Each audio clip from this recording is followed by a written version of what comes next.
It's okay? Asante. So I hope you're ready. Just to confirm that this afternoon we have had our guests, the Governor for Machakos, His Excellency Mutua, who has come so that we can discuss on some collaboration and partnerships that we are running. And I think also, more importantly, as we have said, this is a time for people to walk and talk and also chart the course as we move closer to next year. And therefore, to that extent, we want to take this opportunity also to welcome you to Nakuru. The people of Nakuru are welcoming, and they're ready to hear and listen and also critique whatever messages that are coming, especially at this season. And therefore, with those few introductory remarks, I want to allow our guest to make his comments, and then I can conclude. Welcome.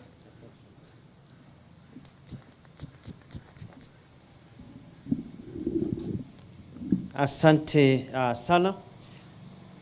Penda kusema nimefurahi sana kuwa hapa katika mji wa Nakuru. And congratulations for your city status. Machakos is right behind you, so we can also become a city, and we are learning a lot. Congratulations for the Safari Rally. You organized it very well. You did very well. It shows leadership. These things don't just happen by themselves. I'm very happy myself to be here in the great county of Nakuru, a county of great people, very cosmopolitan, people from all walks of life.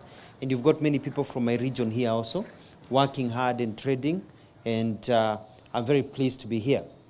We have discussed, tukasema ya kwamba county zetu zinapaswa kushirikiana, kwa sababu tunataka wananchi waweze kupata hali nzuri ya maisha, tufanye biashara, watu wapate pesa kwa mfuko, watu wapate kazi, viwanda viweze kuinuka kwa si kushirikiana. Kwa hivyo tumekubaliana ya kwamba mawaziri wetu wa fedha na wengine watakaa chini waangalie njia ambazo Nakuru County na Machakos County wataweza kushirikiana, ndio watu wetu waweze kufanya kazi pamoja kwa njia ambayo inafaa iende vizuri. Jambo la pili ni kwamba ugatuzi ni jambo la muhimu. Devolution is very important.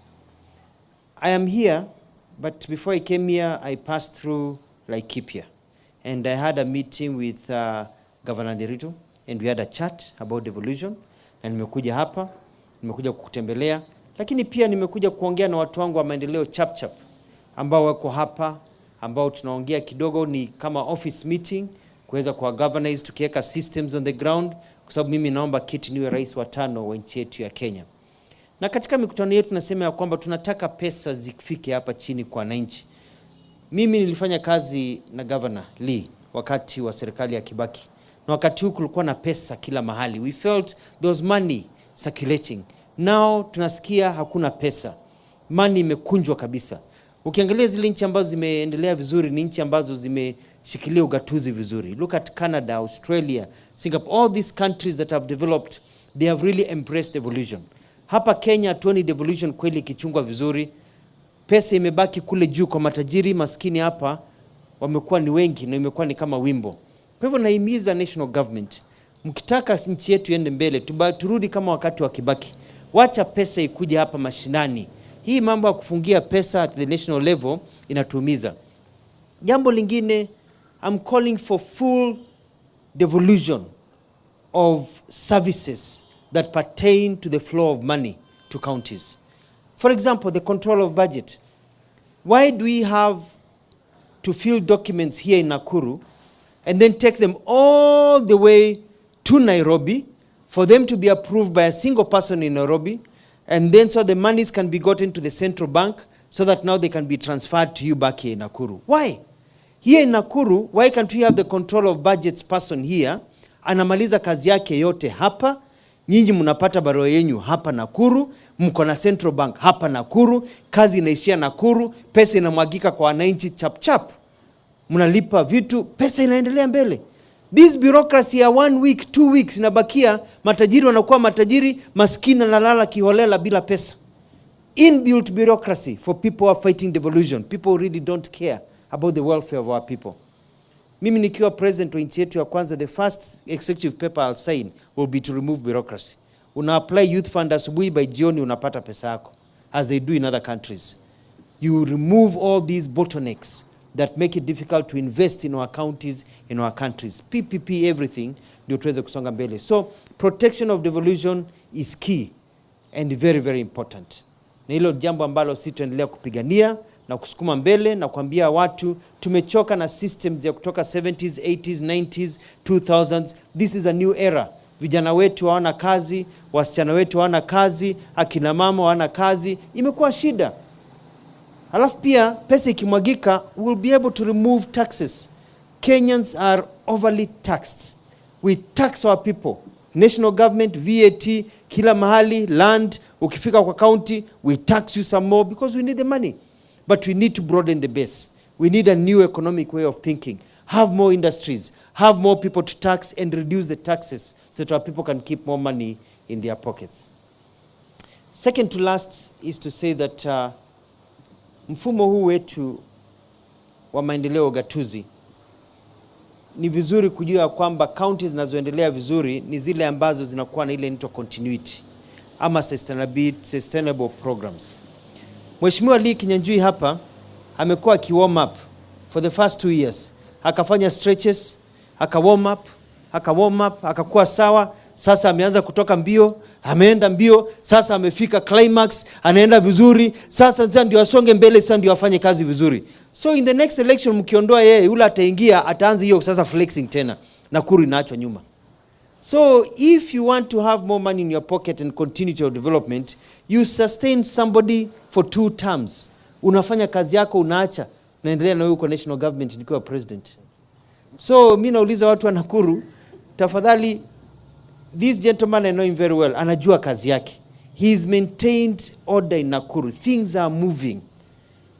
And mkitaka Nakuru ikuwe inasonga mbele, to be the county needs to be, wacha asisumbuke na mambo nyingi, rudisha yeye, kazi endelee mbele. Hao wengine wanaingia ni mambo ya siasa. We cannot eat politics. We want development and managers, and he's a good manager. Na mwisho ni kusema ya kwamba I'm inviting President Uhuru Kenyatta to join Maendeleo Chapchap, because nimeona ameanza tabia ya Maendeleo Chapchap. Jana usiku tumemwona akifungua hospitali usiku, kwa nishani ya kwamba kazi inaweza fanya 24 hours, which is the principle of Maendeleo Chapchap. And I want to congratulate the president kwa sababu nimefurahi sana kumwona amendo hospitali is keeping to COVID procedures, lakini anasema kazi iendelee. Vile alikuwa anasema kazi iendelee wakati wa Kibaki. Kwa hivyo naambia president, zunguka Kenya usiku na mchana. Let us make this country a 24-hour economy. Tufungue viwanda usiku na mchana. Watu wa serikali wafanye kazi usiku na mchana. Soko zifunguliwe usiku na mchana. There will be more security, and that way more jobs will be created and the economy will grow. So congratulations Uhuru Kenyatta. Hizo ni principles nzuri za Maendeleo Chapchap, naona umeadopt, na tuendelee vivyo hivyo katika nchi yetu ya Kenya. And I'm very grateful to be here, and I'll come again and again so that we can continue this good conversation for the sake of our people. And thank you for the warm welcome. Mola awabariki. Thank you. Ngoja wa spray hii. Nani ana spray? Yes.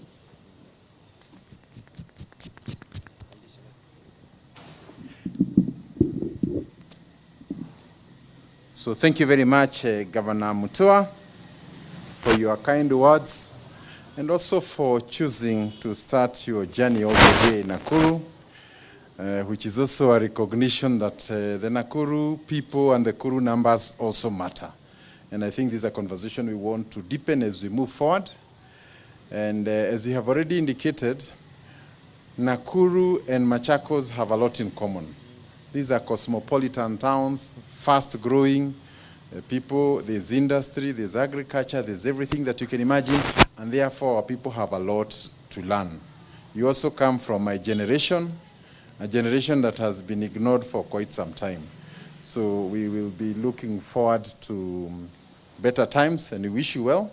Welcome to Nakuru. We are people of great hospitality, and we believe as you come and engage out of this conversation, something is going to come up. And because this is a season for engagement, we really want to welcome you and also to wish you well in the days to come. Again, on the issue of devolution, I want also to confirm that devolution in paper and devolution in practice are 2 different animals. the bureaucracies that have been put on the devolution path are so many that they may not necessarily be bringing better controls, but just increasing layers and layers and layers upon layers of bureaucracy. And that tends to delay progress, it tends to delay projects that ought to start or even be paid and completed. And then at the end of the financial year, we are not paid until the 31st of June, 30th of June. And then immediately after they pay you on 30th of June, they want to say how much money you did not use, yet they paid you on that very same day. So I think there's a sense in which also we are setting devolution for failure. And I think we need to open these conversations. If a county had planned to do a hospital, had planned to do a market, to construct whatever projects within that financial year, and the resources are released on 30th of June, which is the end of that financial year, then it is obvious that will not happen. Then we start saying they are pending bills. Yes, there will always be pending bills. So I think it's necessary for us to have a system audit so that we can put what is on paper in practice. All these offices that have been put there are just additional costs to the taxpayer with no actual benefit. So even the controller of budget should be a facilitator and not what it is now, where we have to spend time and again sending people to Nairobi on a matter that is purely should be done on paper and within the shortest time possible. Then lastly also is to confirm that although the BBI is still under our courts, we still believe that there are very critical issues pertaining devolution, including the allocation to the counties that needs to be resolved before the next election. And we strongly believe that if we go to the next election without addressing some of those issues, we are likely to see the very same challenges that BBI was seeking to resolve, including harmonious coexistence, including representation challenges. And as I've always cited, Naivasha, I have a constituency with about 150,000 constituents, or registered voters for that matter, against another one with 30,000, and both members have the same voice in the House. So surely this cannot happen in this day and age. And I think at this level, we would want to request for leaders to come together irrespective of their parties, because this is a matter that affects all of us. I want to end there, once again, to thank you very much for coming and also honoring the people of Nakuru. If there are any Q&As, one or two, we can answer, and then we release you. Thank you. Thank you.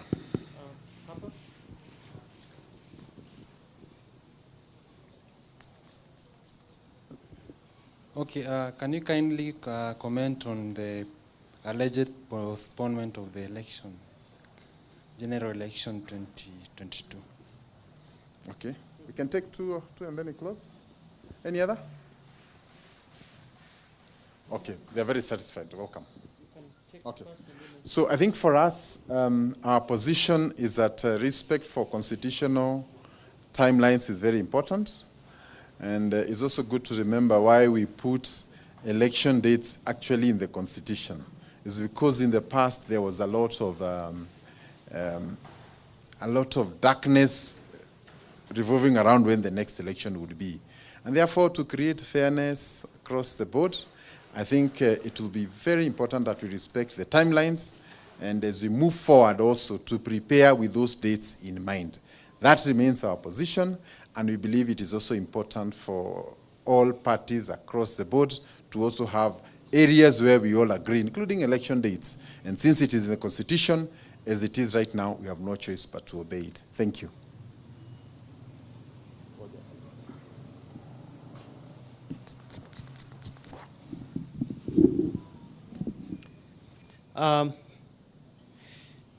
See, for me, it doesn't matter.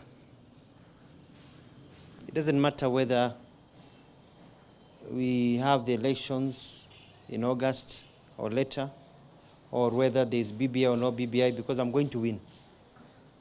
And that's my frame of mind. But I concur with my colleague that it is very important for us to adhere to the Constitution and to have very good reasons for everything that we do. We should not do things for a particular person or a particular group. things should be done because they are set in law for the majority of us, knowing that law is set also to make our life better. So that is what is important. Fidelity to law is very important, but also we have to be reasonable about the times and everything. Unless there's an emergency or everything, I don't foresee the elections changing unless there's something really, really bad. So we need to adhere to that, and Kenyans need to be convinced that there is need to push the elections further than what the Constitution says. And that's just simple. Let's not complicate life. Let's just make the life of Kenyans simpler. Tusiharibu pesa. Hiyo pesa tumwage hapa chini kwa devolution, to reduce taxes, tumwage pesa hapa tutoe bureaucracy, pesa izunguke, ndio watu wakuwa nasikia vizuri wakiwa na pesa kwa mfuko. That is what people want. And I want to say thank you watu wa Nakuru. Nimesema asante sana, nimefurahi sana, mmenipokea vizuri sana, na mimi nitaendelea. Kesho niko Nyandarua nikiongea na Governor Kimemia na watu wa Nyandarua. Nimetoka kwa watu wazuri wa Laikipia, na nitaendelea hivyo hivyo katika nchi yetu ya Kenya. Nimezunguka mahali kwingi, nilikuwa Kwale, Kilifi, nilikuwa Lamu, nilikuwa Embu, huko naenda Kenya yote kuambia watu ya kwamba do not give up hope. There is light at the end of the tunnel, and it is time for generational change, as Governor has said. We are of the same generation. We have now to take over and run this country properly. Return this country to where it was supposed to be. Hatuwezi endelea na wale tu. We need fresh blood and a fresh movement. Asante na Mungu awabariki. Asante. Thank you. So, Chris, very, very happy. Asante. Thank you for your time. I'm happy. Yes. Patrick.